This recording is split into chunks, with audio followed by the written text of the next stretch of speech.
तो दोस्तों, नीतीश कुमार और तेजस्वी एक बार फिर से साथ आने वाले हैं और साथ आने की जो पूरी तैयारी है वो शुरू कर दी गई है। नीतीश के ही खासम खास नेता ने आरजेडी के नेताओं से संपर्क साधना शुरू कर दिया है। इस खबर पर हम आगे बढ़े, इससे पहले हम आपको थोड़ा पीछे लेकर जाना चाहते हैं। आपको याद होगा 2020 के चुनावों के बाद करीब 2 साल बाद आरजेडी के साथ नीतीश कुमार आते हैं, गठबंधन महागठबंधन की सरकार बनाते हैं। तेजस्वी यादव डिप्टी सीएम बनते हैं। नीतीश कुमार भाजपा पर आरोप लगाते हैं कि पार्टी तोड़ने की कोशिश की गई थी और इस दौरान जेडीयू और आरजेडी के बीच गठबंधन कराने में मुख्य भूमिका रहती है ललन सिंह की। इस वक्त ललन सिंह कहां हैं? केंद्र में मंत्री हैं और अब भाजपा के करीबी भी कहे जाते हैं। उन पर यह साफ तौर पर टैग लग चुका है। लेकिन नीतीश कुमार के बेहद करीबी नेता संजय झा एक इंटरव्यू देते हैं। उस इंटरव्यू में मोटे तौर पर एक बात समझ में आती है कि तब ललन सिंह थे और अब संजय झा है।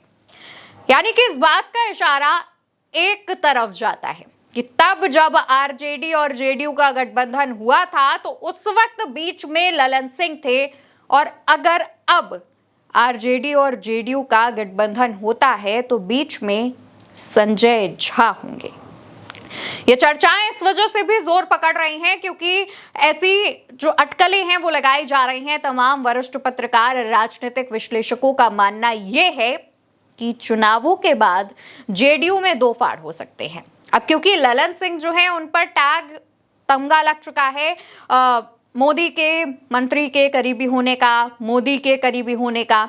ऐसे में क्या ये जो जेडीयू की दो फाड़ की बात चल रही है वो एक करने के लिए, यानी जेडीयू में दो टूट ना हो, इस वजह से नीतीश कुमार संजय झा को ये जिम्मेदारी सौंप चुके हैं। अब देखिए, संजय झा जो है वो नीतीश कुमार के करीबी भी कहे जाते हैं, जेडीयू में अहम पदों पर हैं और ऐसे में अगर संजय झा को ये जिम्मेदारी सौंपी गई है तो ये एक बहुत बड़ी बात हो सकती है। अगर नीतीश कुमार वाकई 2025 चुनावों के बाद महागठबंधन के साथ चले जाते हैं तो भाजपा के तमाम प्लान्स पर पानी फिर जाएगा। उनमें से कई प्लान्स ऐसे हैं कि जैसे भाजपा नीतीश कुमार का शिंदेकरण करना चाहती है। भाजपा चाहती है कि नीतीश कुमार के नेतृत्व में तो चुनाव लड़े लेकिन चुनावों के बाद वो खेला कर दे। और जैसा भाजपा के तमाम नेताओं का मानना है कि बिहार में उनका सीएम होना चाहिए, तो ये सपना भाजपा साकार कर सके। पहले तो इस सपने पर पानी फिर जाएगा अगर आरजेडी और जेडीयू का गठबंधन हो जाता है, और दूसरा, भाजपा चुनाव हारेगी और या ये कह लीजिए कि नीतीश उधर चले जाएंगे तो वोट भी उधर खसक जाएगा और भाजपा दोबारा से विपक्ष में बैठने को मजबूर हो जाएगी। और अगर ऐसा होता है तो भाजपा को करारा झटका भी लगेगा। लेकिन चर्चाएं इस वक्त जो अंदरूनी सूत्रों से आ रही हैं वो एकदम पक्की हो चुकी हैं कि इस बार नीतीश कुमार जो है वो अपने प्लान बी पर जो काम कर रहे हैं वो प्लान बी काफी सफल साबित हो सकता है, काफी तगड़ा साबित हो सकता है।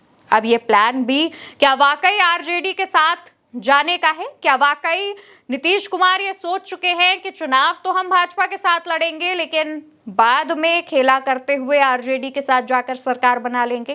क्या इसी तरफ संजय झा अपने इंटरव्यू में इशारा कर रहे थे? आप क्या सोचते हैं? आपको क्या लगता है?